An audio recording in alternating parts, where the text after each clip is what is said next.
Thank you, Mr. Chairman, and I thank our Chairman and Ranking Member for being here today, and certainly appreciate the thoughtful product you've put in front of us. You know, I always think back to one of the very first days after I was elected and arrived here. Then President Bush said to me, "Don't forget your number one job is the defense of your nation." That is our number one constitutional responsibility. So this Defense Appropriations hearing is in the Rules Committee is oftentimes the highlight of my year.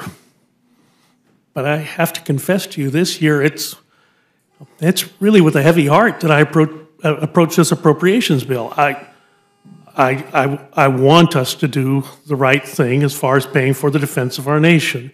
We can all argue around different aspects of it. And Mr. Chairman, I think you rightly outlined the difficulties this country faces from the Islamic State, from Russia's incursions into the Ukraine, the loss of Crimea, China's aggressive posture it's taking in some of the islands in the South China Sea.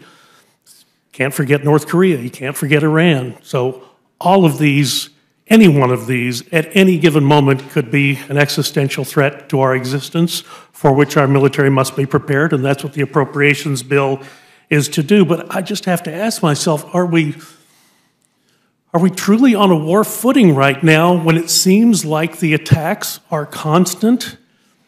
And I get that there are people who say that, well, these are lone wolf attacks, these are one-off, but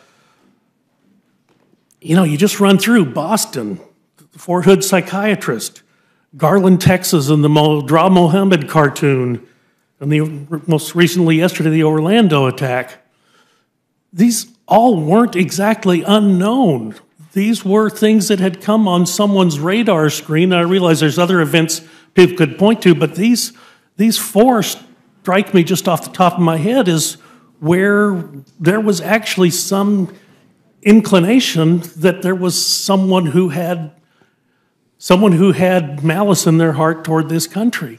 And you know, I just think back to right after 9/11 when that guy Richard Clark said the system was blinking red. I feel that's the same situation right now. The system is blinking red, and I'm not sure we're reacting to it in the correct way. And I do not pretend today to have answers for you. I just wanted to share the anxiety that I know constituents that I represent back home are feeling. I hear it from them. I hear it from family members.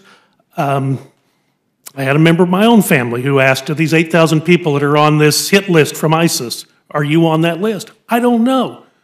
I don't know. I don't know if any member of Congress is, but these are serious questions that Americans are asking themselves today. So I would just ask you, as we approach a defense appropriations bill, are we keeping topmost in our mind the defense of our nation?